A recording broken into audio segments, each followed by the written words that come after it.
Hi guys, welcome back to Let's Talk Chinese. My name is Michelle, and in today's video, I'm going to talk about what to say in situations where people make you feel uncomfortable. As we all know, the Chinese have a very distinct culture of their own. So when you first step in this country, it is very likely that you experience some sort of cultural shock or even some situations that make you feel a bit uncomfortable.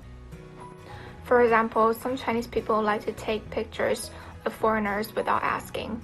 This is because for a lot of Chinese people, especially for those who don't live in big cities, they have lived in a homogenous society where they only see people with similar physical attributes. So when they see someone who is not Asian for the first time, they are very intrigued.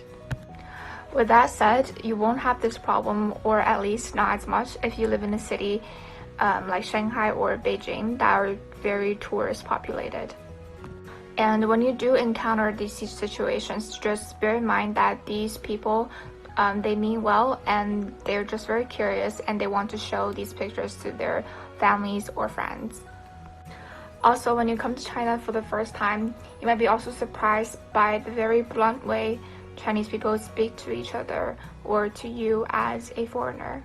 In most Western countries, I believe it would be hugely inappropriate to just comment on somebody's body weight, not even when you guys are super close friends. In China, however, these opinions can usually be given in a very direct way and without building much of a relationship. Once again, this is not necessarily an indication of rudeness.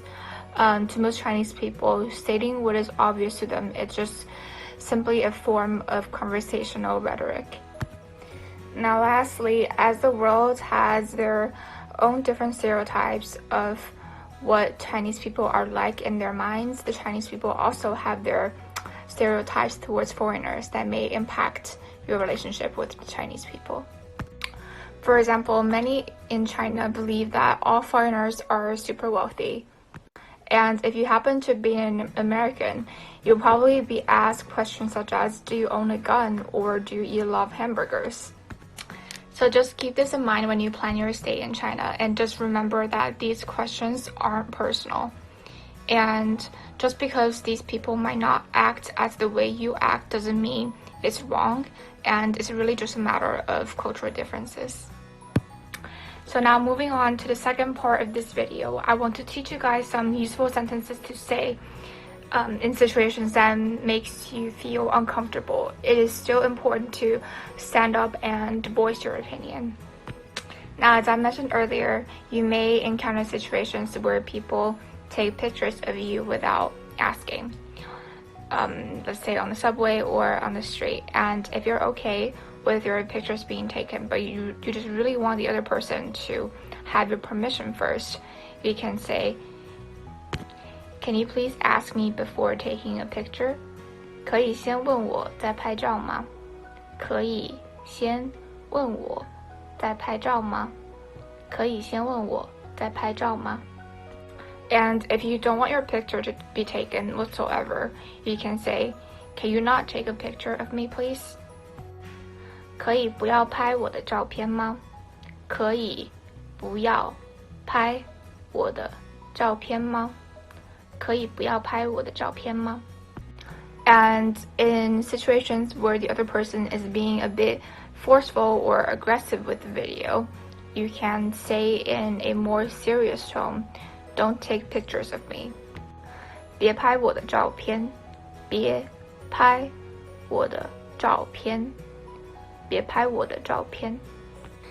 And if you find yourself in a situation where a person cuts you in line, you can say, stay in line, please. 请排队，谢谢。请排队，谢谢。